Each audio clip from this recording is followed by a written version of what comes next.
Everybody, Phantom here, and today we're going to be reviewing the first game of the LCS, Cloud9 versus Team Liquid.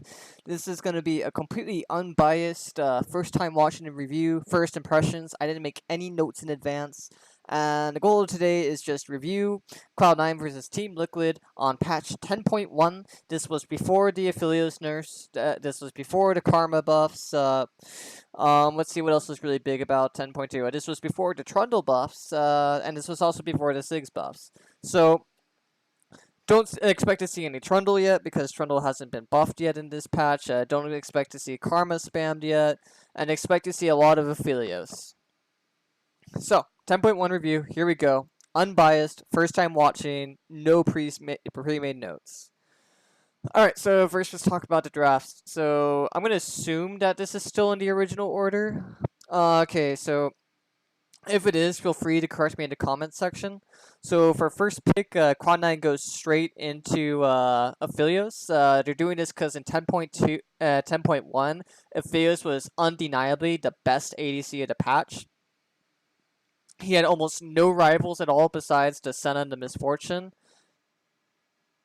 Overall, really good ADC. If your team is really good with multiple players, you could even flex the Affiliates into jungle or mid lane, even top lane sometimes. But most teams will only have one Affiliates player, so picking the Affiliates. So your first pick is Affiliates ADC. I'm actually feel this is fine. That's not the worst thing. That's actually completely fine. There's other scenes you could first pick, but overall, I'm fine with the Affiliates because he can survive most lanes. He doesn't get countered by many things besides hardcore lockdown. But even then, he's still a really good AC, and if you draft correctly with supporting him, then he's completely fine. So then, in response, Liquid will choose Senna and Jarvan. Really good lockdown, really good range, really good healing. Personally, I'm a bigger fan of Senna teams than I am of Aphelios teams because I just feel the Senna has more utility to offer. And the Jarvan can be countered by some anti-lockdown, just good, a good anti-diver champions. You could go Zyra, but instead, Cloud9 chooses to go to Lee Sin and to Tom Kench. I'm actually not a fan of either of these champions in this situation. I guess they want the Lee Sin to accelerate the pace of the game and trying to match the Jarvan's early game. And right now, it's kind of really hard to pick junglers right now because most junglers are kind of in a bad state with this meta.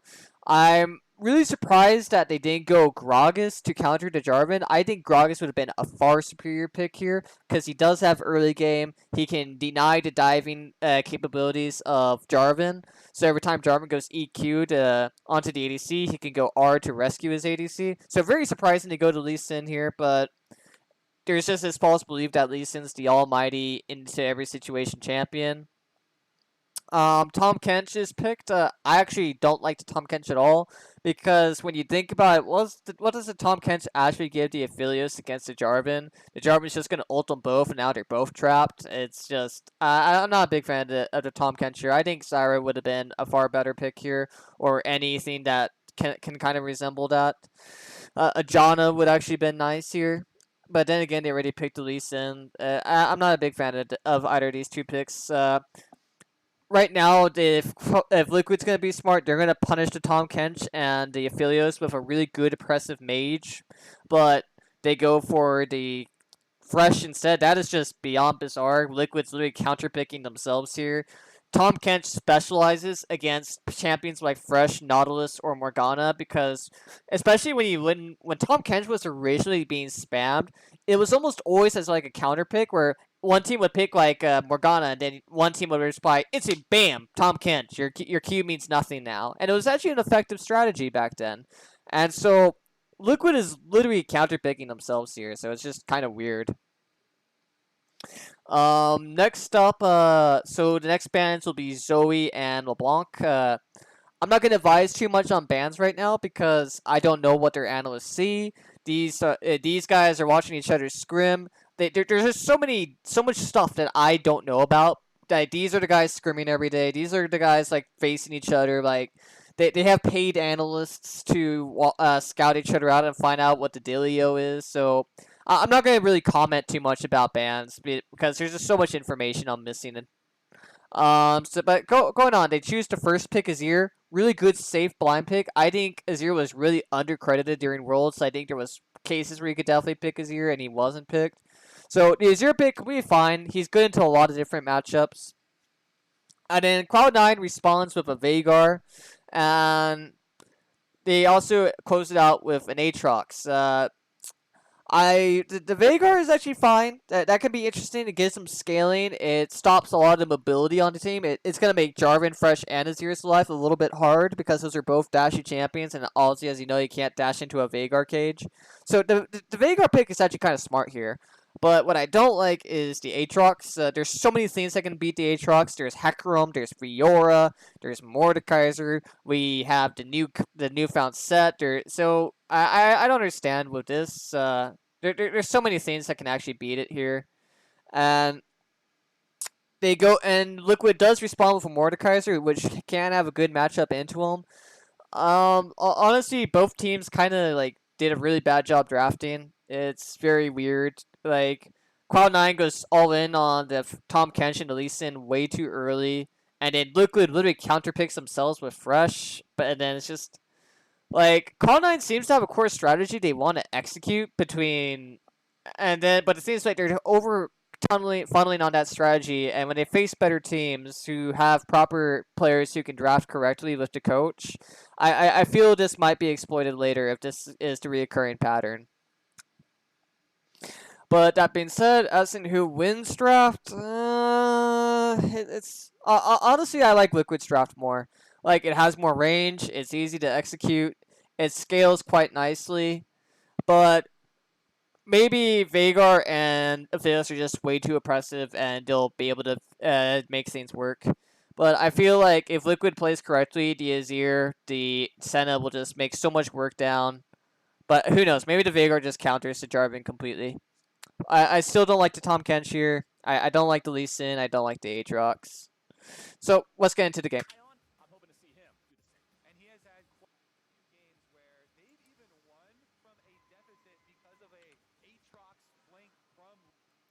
Alright, let's get into the game. I guess we're gonna have to skip a minute. But yeah, I do generally like Liquid's draft more, but Aphelios is just really good champion. Veigar good champion, but I think Liquid even loses this game.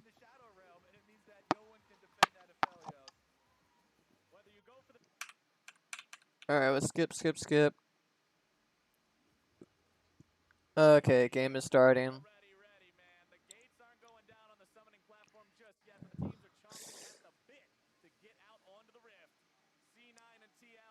We're kind of lagging a bit. I'm sorry. Let's see if we can fix that. Let's wait a few seconds.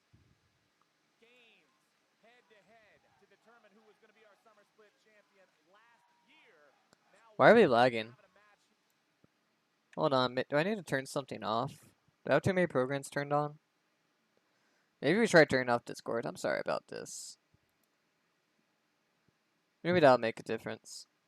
Alright, let's go back to full screen.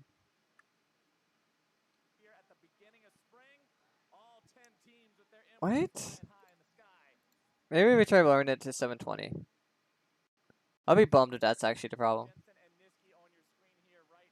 Alright, that's actually good. Can we put it back up to 1000 or is it going to get slow again?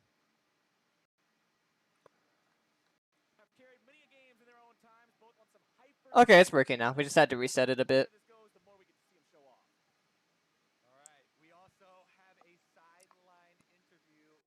Kind of a standard 5-point. Got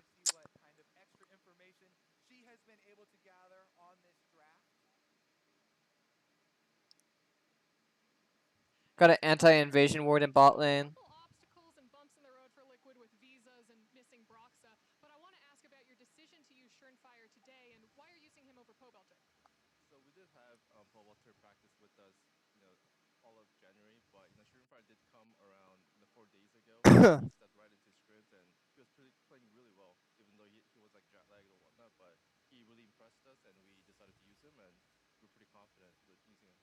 And you're the first team to take on this new Cloud9. So with all of these new changes to the roster, is this team a threat for Liquid in the spring split?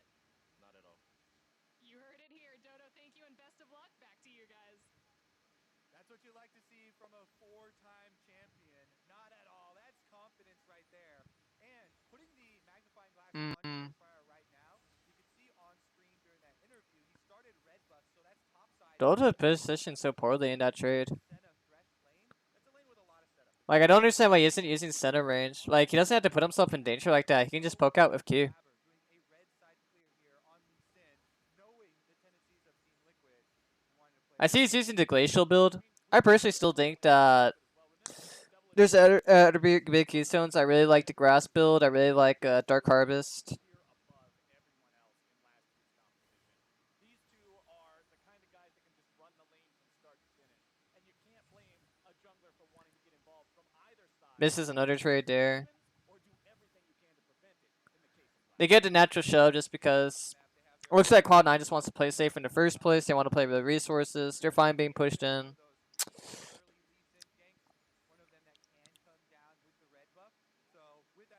Wait. That is so weird. Wait, no, go away. Lisa did a Fulcur in his bot side. That is so odd. Because there's no gank potential on bot side, and that just makes him so far behind in schedule. Like, I don't understand why he doesn't just do buff, go into top side, clear his camps, get him to reset faster, and then he can just go back, and he can just scroll back to Raptors or go for, and then go back to bot scuttle, and by the time he's done with that, his top side will be ready to clear again, and then he gets to pressure mid and top. Like, bot lane is going to be almost ungankable. Like, because he has no gank setup between Tom Kench and Aphelios, and Aatrox and Veigar want to play kind of to like a neutral stance, so like they're very gankable. He has the Veigar cage to make the gank almost guaranteed. I don't know, very odd pathing.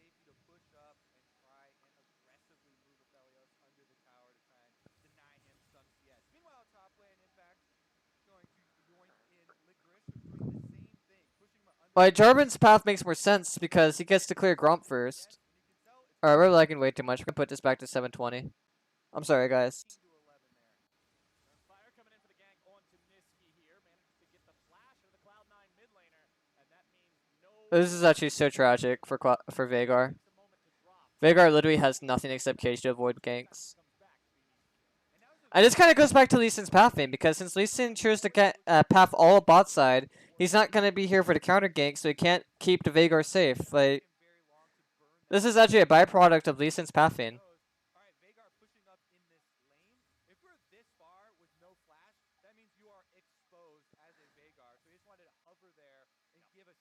And I don't understand why Jarvan doesn't just stay and do the repeat gank. This is so bad. Like, they literally have no wards on bot side. Like, Jarvan just stays here, and then Veigar pushes up again like an idiot, and then you just gank the Veigar. This is so weird.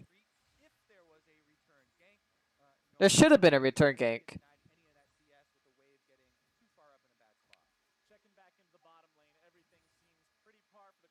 Like, why are you not punishing the Veigar with no cage? I mean no flash.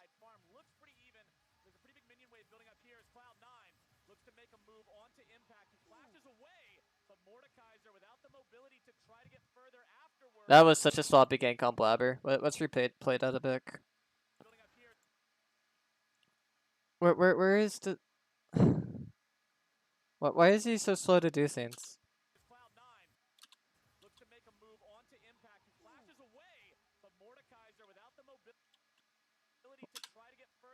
That could have been executed way better. I'm gonna rewatch that one more time. Excuse me for geeking out about this.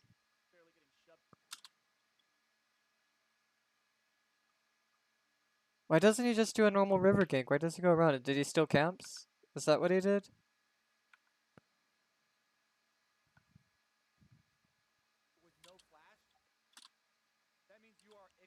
Okay, so he's going for a normal gank. Alright. No! Krogs are worthless. Why is Lee Sin power farming? He's dead now. There's no...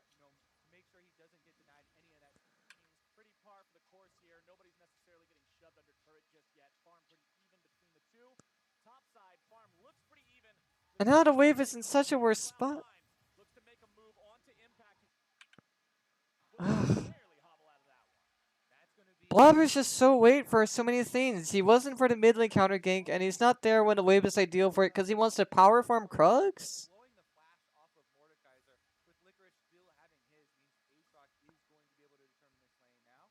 So both Like, Jarvan's never even gonna go to Krugs in the first place. You're depriving him of nothing. advantage for their team. Now you have to look at the return ganks and keeping track of those timers. But I think the fun thing there is which one of those lanes is going to have a greater impact on the game. I remember seeing a poll online of pro players expressing which lanes they thought were the most important and the least important in professional play. Mid and jungle took up about 80% of the most important vote. Those were the two roles everybody said you gotta have it, you really need it. Top, I think, got 1.5%. So top lane normally falls to the wayside in terms of priority. Wait, Definitely true. and why did Lisa not get his Grump? One big thing though is that not only is it a flash burn, Blobber's pathing is so bad. advantage for Licorice. And teleport is Grump is the best camp right now. top laners to have a bigger influence on the map if you're able to save it and get And then Vagar's already pushed. So you can't even gank this. threaten the other areas, right? Here we see a roam already. Oh, he tried to wait for the cage to go down, but Jensen just ends up stepping into the stun zone late and has to blow his own flash to escape that one.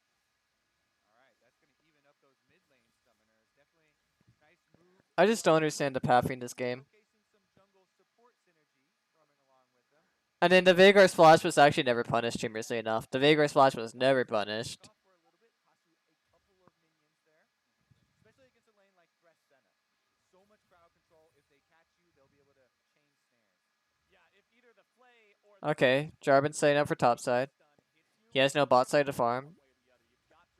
This could actually be a... he missed... Nope, Impact Misty.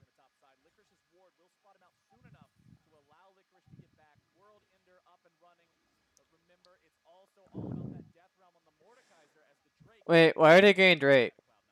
This is the nerf 2.5 Drake, right? Should easily go over to C9, having shown. Wait, why are they getting Drake? Drake is worthless. Remember, with Rise of the Elements, stacking up Wait. elemental drakes getting towards the Dragon Soul can be huge. While at No, it's not huge. individual Drake buffs are weaker, so it may not mean as much This... to secure the early ocean. No, the way you want to play the game right now is you let the first Drake die on purpose. You use it only as bait. You put more focus on Rift Heralds. And then you, if it's like a really useless Drake like water, you let the enemy team take it, so you're guaranteed a better Drake. It's not really a problem right Like wind, earth, fire, all better than water. So they're literally depriving themselves of the better Drake so they can get the useless Drake. The 2.5 is going to give them nothing. a couple of trades there. You can see Sven having a very slight edge in terms of farm. Does have that Infernum equipped.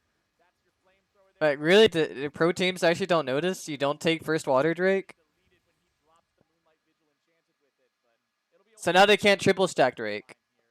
still pretty comfortably sitting in laning phase. Shrinefire passing off that blue buff to Like nobody gets anything by taking that Drake. It's basically what Wind Drake used to be in the last patch. if Blabber's going to be able to return to one of the solo lanes and make good on these flash. By the way, Vagar's flash still never punished. Impacts up here on the top side is coming back fairly soon for him. So has a Super easy to gank. Never punished. He's always shoving almost. also has no summoner spells, so both solo lanes possible attack areas for Cloud9 to try and get an early advantage. But Team Liquid solo laners are playing fairly defensively. And then notice how the enemy bot lane starts shoving and they were never punished. Jarvan never goes there. So Jarvan's like not punishing anybody for overextending. Especially when the teams in the game are among the top teams in the league. You can see a game that has no kills for a while already have a pretty substantial gold lead for one side or the other. Team Liquid's up a couple hundred gold over Cloud9, but they're not exactly running away with the game just yet. There's a couple advantages for one. Yeah, they're not running with the game because they're not punishing areas where they could be punishing. Like when Sven and Vulcan start pushing, that's an exposed gank. Vagar still no flash, that's an exposed gank. Aatrox, Impact misses D, so they can't gank that. Teleporting back, so recalls all the way to Like very poor play from both junglers this game. it up. Cloud9 were the first ones to the Herald. They claim that At least they get Rift Herald. well, so They should go top lane, activate it right now. But why is he? Why? Why you? Your blue buff doesn't matter. Give yours ADC. Why? he's topside. This is a remnant of the clutch gaming way of thinking Yeah, but you're not using the Rift Herald. Side of Cloud9, shadowing that, making sure the Blast Why aren't you using the Rift? Why? get with it. And that's just Rift Herald number 1, which Wait, can be used on plates and can be used for are you gonna use it on mid lane? even though Please tell me you're gonna at least use it on the mid lane right now. slightly lowered still, super quick punch of money if you want to funnel somebody. I can forgive you if you use it right now. Done on Jensen, still no flash. Not a whole lot. Looks like not a whole lot of much of anything. Oh my god. Jungler number 2 then. Sure. And then now he misses out on his top lane opportunity, misses out on his mid lane opportunity. This is Alright, what's it gonna such a poor use of Rift Herald. get into a nice 3v2? The turret laid down by Zven there finds a nice bit of damage. Calibrum plus Crescendum means that there's so much damage coming out. Every single time you see Aphelios blast somebody from 1500 range away, it's those 2 guns. Yeah, that is the Reddit combo. That is the YouTube combo, Flowers, that you're talking about. Those turrets must be respected. You're kind of conditioned in League for turrets and timer turret. Exactly. Walk up, smack it. Okay, whatever. Not as big of a threat until you see the ultimate. You know, the big one comes out or something like that. I don't know what you're talking about there. Heimer turret will fucking chunk you, even if it's one turret. Like, Helios, he's got some extra guns attached. have you guys never faced Timer? Heimer turrets are a bitch. Attached to it. We got guns on guns here for Aphelios in the top side. Meanwhile, bottom, Impact and Licorice exchanging a couple of blows there. But This guy's gonna use this Rift Herald buff eventually, right? don't think anybody Is it just gonna expire? quite just yet. Looking at the items, everybody's got equipped. Right, this is such a horrible use of Rift Herald. Both of those junglers. Mordekaiser going Like, is this actually being allowed in scrims? sure he's better off in the fight against Licorice. Like, is this actually being allowed in scrims? The weak Zen and Aphelios burst he might encounter once these fights get a little bit bigger. Next break is Why is he doing a lazy back? 5 seconds.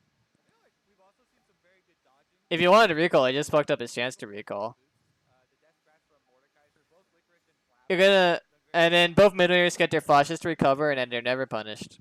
That Impact has thrown out Neither mid laner ever punished for not having flash. here. And we'll see if Flower can get into position to try and end this. Can the Lee Sin hit the Qs, boys? Let's take a drink for every time Lee Sin misses a Q. This has got to be where we Do we have Dragon Timer anywhere? honestly, I'm surprised we've made it 11 minutes into this game with Blabber and Schernfire being the 2 junglers and no first blood having transpired before. Well, yeah, there's gonna be no first blood if both junglers have were halving, and then now there's gonna. This is a horrible Rift Herald. This is actually a horrible Rift Herald. What? What? And no one's gonna get the gold? No one's gonna get the gold. Wow. Oh no. Oh my god. Oh no. No, no. Why would you go in? It is a 2-for-1 in the favor of TL. And we're not done yet. They're going right back in. Ben tries to disengage. Nice cage coming out there from the Veigar once again protecting the team. This is so. All right, let's break down why this is was a horrible decision. Let's break this down because all you heard was me going, "Oh no." Okay, so first off, we have nobody on the map. We have no vision, so we can assume that Liquid is a smart team, and they're gonna stop this charge by going mid lane. Maybe they leave someone at a tower to get tower gold by themselves,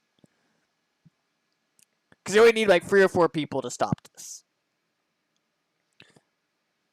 So, why are you summoning a Rift Herald where if you're a team of common sense and you know that you're not going to be able to get the proper goal because none of you are going to be in range, and at the same time, they can possibly just flat out kill the Rift Herald and stop it from even charging. Why would you activate it here when you had the chance to activate it top lane and no one would contest it? When you had the chance to activate it mid lane and no one would contest it?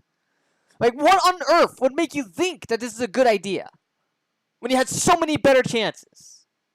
And at the same time, you're now about to enter a team fight, which your team comp is not ready to do, because you had to deal with Fresh W, Senna Q Peel, and Jarvan. Your comp is not ready to do this, because Aphelios doesn't even have his first item yet. Veigar doesn't even have his first item yet. But I'll tell you that Azir with Nashor's Tooth plus Codex, or however you call it, is much more threatening than a Veigar with just a lost chapter. I can tell you right now that this Jarvan will have a bigger impact on the fight than Lee Sin because Lee Sin has no way to get in onto the enemy team because he has to deal with Senna W, Azir ultimate, and Fresh W. Lee Sin doesn't matter in this game. Lee Sin is not a factor. Nobody on the enemy team could actually reach Liquid. So then let's look at this fight now. We're gonna put it on a slow motion. Alright, we're gonna put it on slow motion, we're gonna break down this fight now. And why it's such a bad idea. We're gonna talk about all the mistakes these teams make. Alright? They have no vision on this. Why is Licorice walking to this pink ward? Why? What is making you walk here? Like, what even makes you think there's a pink ward? You know that the enemy team... Well, apparently you don't know, because you're not even using common sense. But hey, best top laner NA, right? Best top laner NA. We can't question anything about the holy Licorice. God forbid we talk anything bad about Licorice. Has the power to kick out multiple members on his team. His word alone. And now he's going to walk into here and get blasted. Completely blind. Dead in seconds. Fresh? I don't know why Fresh took that. He doesn't need to take the Q. Like, he doesn't need to auto-attack anymore. We know he's dead. Have some self-control, my friend. That was completely overkill. He's dead. And as you can see, he didn't even take any of the R damage because all gates are up. Because the way Fresh's ultimate works is the moment you get hit by one of those gates, that little pentagram, the gate will disappear. And he still has all the gates. So the ultimate quite literally did nothing. So now they don't have to Fresh ult for this team fight. So now they get... now that all of Fresh's cooldowns are down, C9 gets the chance to play a little bit offensively. And they do. Luckily, Core JJ has this. And then, double lift ults for no reason. Completely whips it, hits nobody, saves none of his teammates. Complete panic ultimate. So we have two players on Team Liquid are panic ulting. Jensen saves this fight, thankfully. And then now at this point, Liquid should just be happy and disengage. The only way that Liquid can do anything is if C9 continues to play aggressive and fucks up. But they choose to be aggressive. And then now, C9's in retreat mode. But the thing is, Veigar has cage, so he can stop a lot of this. Don't understand why Azir goes over this wall, because now he exposes himself to the Veigar. He can just walk around. He gets stunned. He's going to eat a lot of damage. Now he has this flash.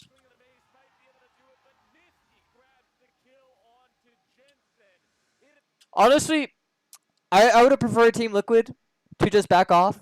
But it's not the worst thing in the world that Jarvan found an opportunity. He saw an opportunity where the Tahm Kench was overstepping, and he punished it. So at that point, they can keep on going in. C9's in retreat mode. They can just keep on blasting Tahm Kench. If he gets away, it's fine. But then Jensen goes over the wall for almost no reason, gets stunned. He dies because of it.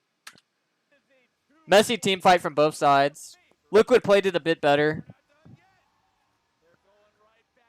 And I don't understand why they're continuing the aggression here.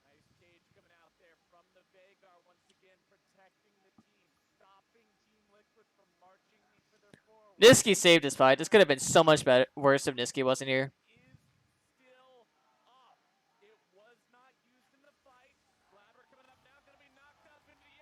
Why did he go back? See, this is why Team Liquid is playing over-aggressive, even though they should just reset, because C9 continues to overstep their bounds, forgetting that there's a Jarvan on the enemy team. It's like we suddenly forget that Jarvan's one of the best champions in the game at creating picks.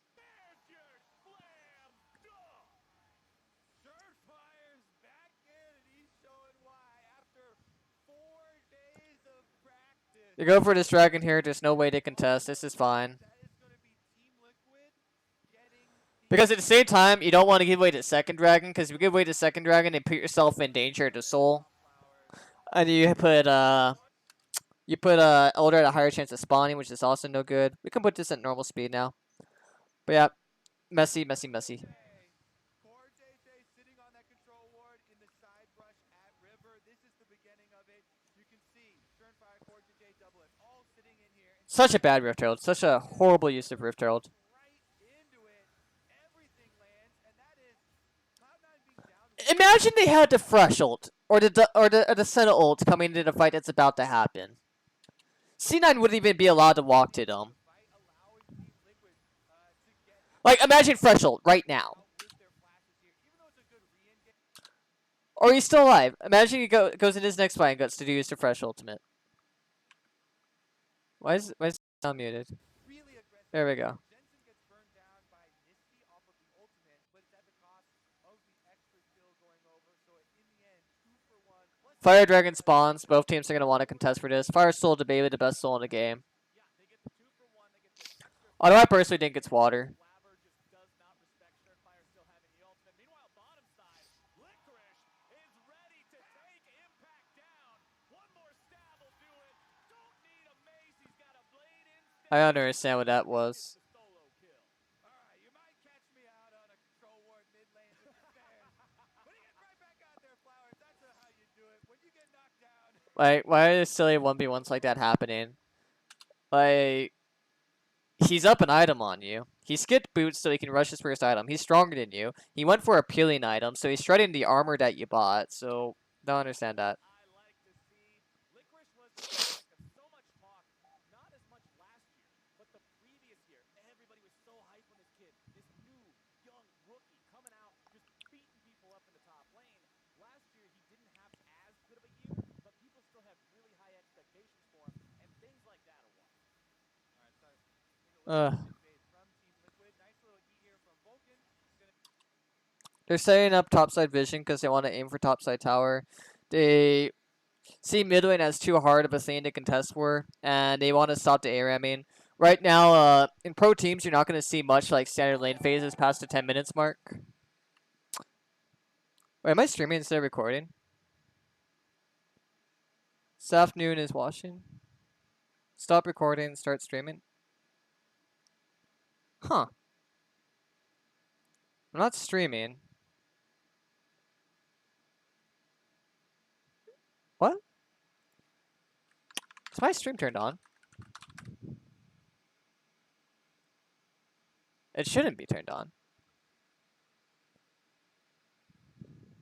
No, it's not turned on. Okay, someone just, sorry about that, guys. That was just really weird. I thought I wasn't streaming. I'm not streaming, but then someone just followed me. Huh. Weird. Whatever. Back to the video.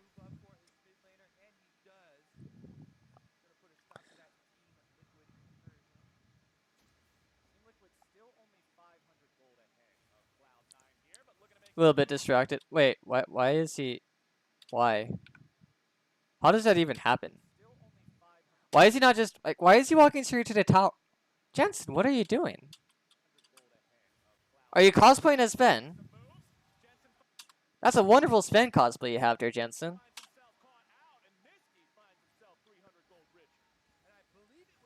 Why? No, Licorice didn't start anything. Jensen just really walked into them. Why? Why didn't he just walk to the minion wave and kill the cannon? This game is so bad. Everything about this game is bad.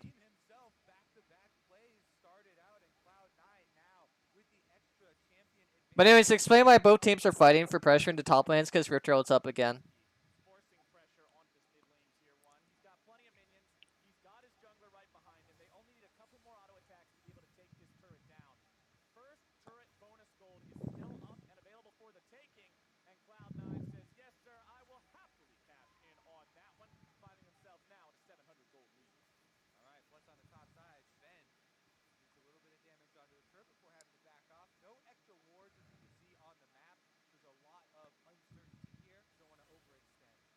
And one thing that I think is also worth noting, we were specifically talking in Champion Select about the immobility of the carries on the side of Cloud9. Hmm. For immobile champions, I don't know, like, Liquid had such good tempo, and then they gave it all up.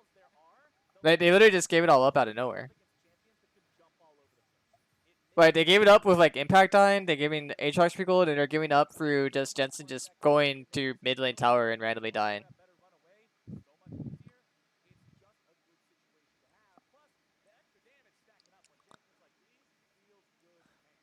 Although one thing that Cloud9 is doing well is they're actually doing a good job funneling gold into Sven.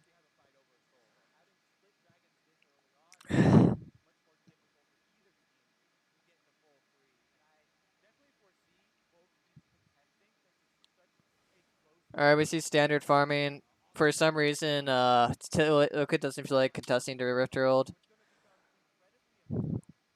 I guess they just want to go like in a safer place and farm, slow down the tempo of the game.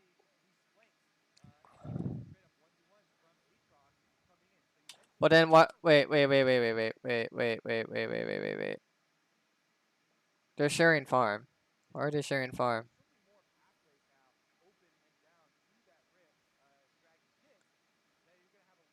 Like, what they should be doing now is, since they sacrificed Rift Herald, and since they're probably going to sacrifice the top lane tower, and since they're not going to be in time to stop that top lane tower from farming, they should be focusing on hyper pushing the mid wave and then contesting for vision in bot lane and setting up for the dragon, and maybe getting a mid tower while they're busy in top.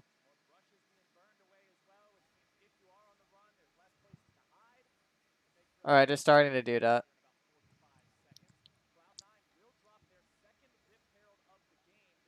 Alright, they're actually starting to do that.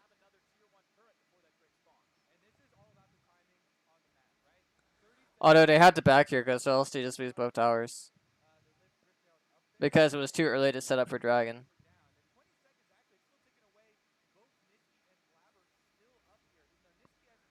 Liquid is so behind on tempo. They're actually so behind on tempo. They lose 2 towers, they lose Rift Herald. Are they trying to attempt a freeze strategy? If they attempt to freeze, then okay. Freezing's actually good for them because they have Azir. And Senna.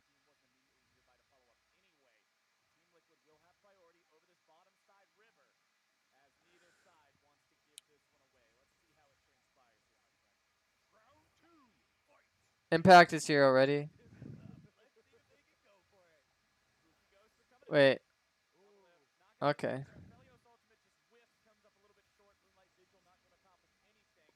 Impact is by himself. They sacrifice position over dragon. This is so bad because if Liquid was here first, they would actually have advantage because what they could do is look at my mouse here. Let's say my mouse is Azir soldiers. They could set up a dragon and they could have a soldier here, here, and here. And then they could have like a Mordekaiser standing with them or a Fresh. And then they have no way to actually enter the dragon pit anymore. Because Azir and whoever partners up with them can just kick them out of the pit.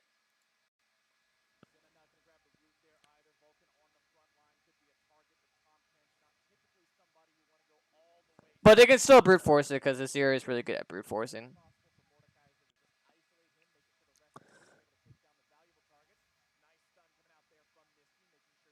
They're also multitasking right now. They're trying to manage mid lane wave and they're trying to manage protecting the dragon at the same time.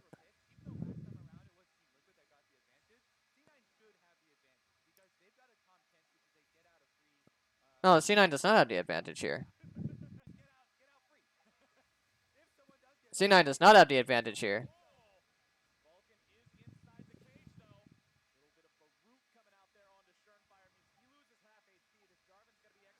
Veigar's literally saving this entire draft. If it wasn't for Veigar, this would be the worst draft ever.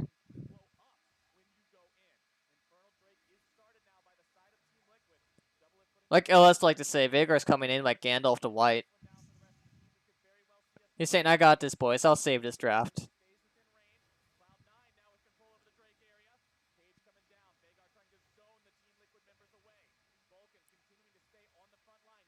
Ugh.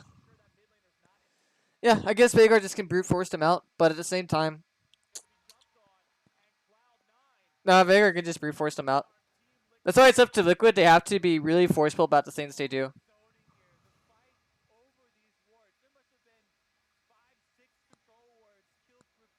So then Liquid gives up everything. They lose mid tower and top towers. It's one of the biggest reasons why I'm not that fan of a Jarvan this early, because the thing is about Jarvan is you can punish him with stuff like Veigar, you can punish him stuff with like Syra, and then Jarvan's job just becomes so much harder.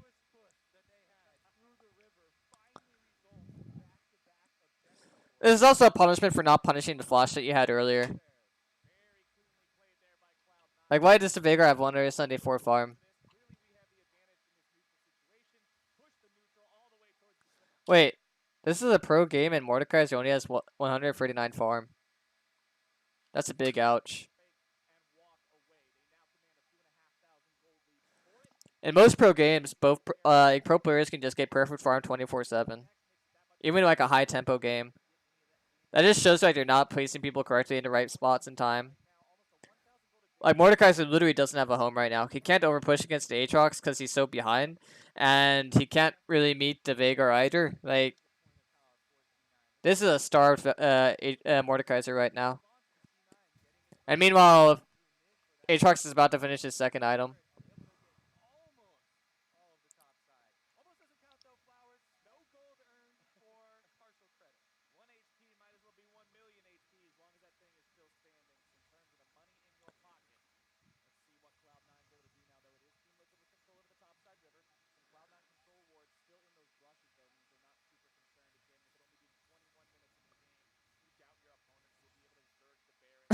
I just find that random harass funny.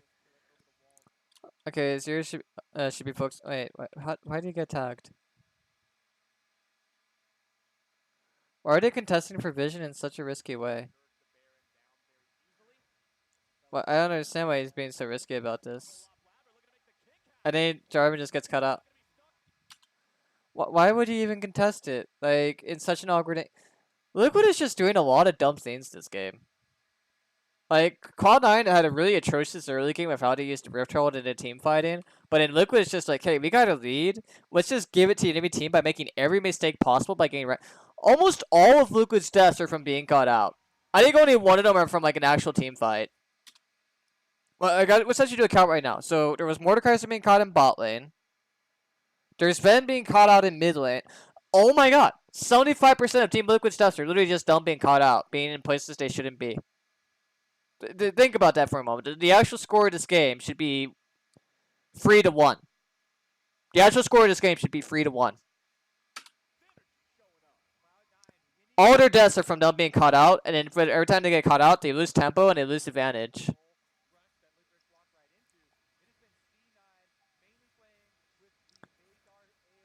And the scene is like, you can't say, oh, they're just rushed. You're the first game. No, these guys are screaming like 8 times a day. They might be able to punish them at Baron. This could be potentially huge, but Veigar Cage once again.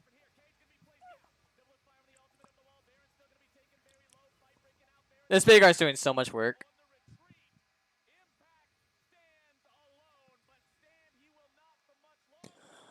Okay, so I do think this could have potentially been a different game if Liquid didn't get caught out and they were able to keep on tempo.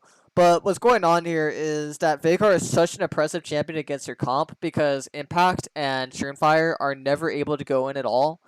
And it just makes their life so hard because these are champions that kind of want to brute force things and they have no way to brute force because the Veigar cage just allows them to get away with murder.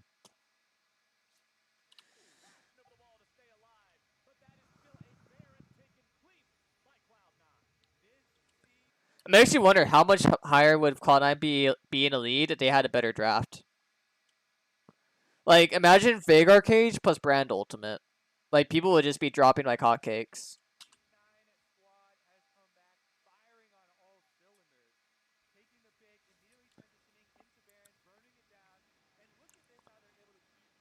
Or imagine Veigar Cage plus Gragas.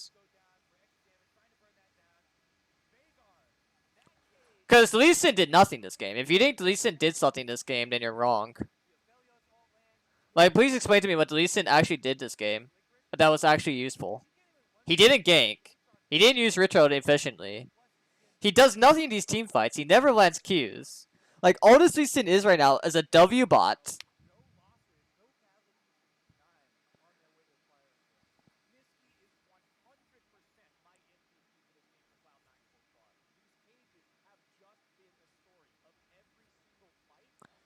It makes me wish that I feel like would have been much better here is if Impact picked something like his signature Gnar or his signature Kendon, and he would just be having such a better influence on these team fights. Or hell, even the Vlad. Vlad doesn't care about Vhagar actually.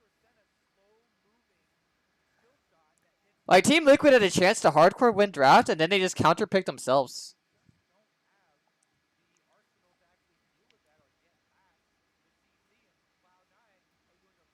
And it's the thing, like he's talking about CC, but what CC is actually on this team? It's literally just Vhagar. Vhagar is literally 1v9 in this game.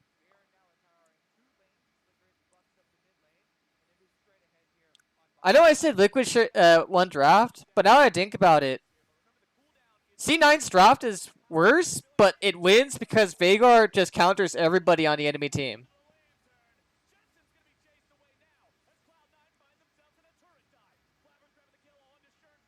There's just literally nothing they can do. Someone give Niski a medal. Like, someone actually give Niski a medal.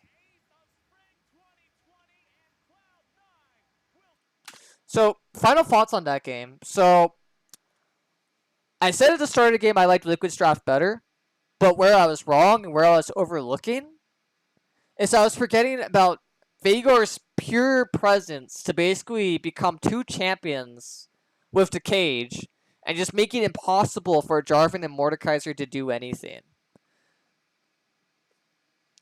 I feel what Liquid should have done right here is if they drafted for something like Senna or Gragas, they would have been able to get past the Lee Sin, get past the Vhagar. They would have been able to get these champions in much more awkward positions and reset the unclean fights.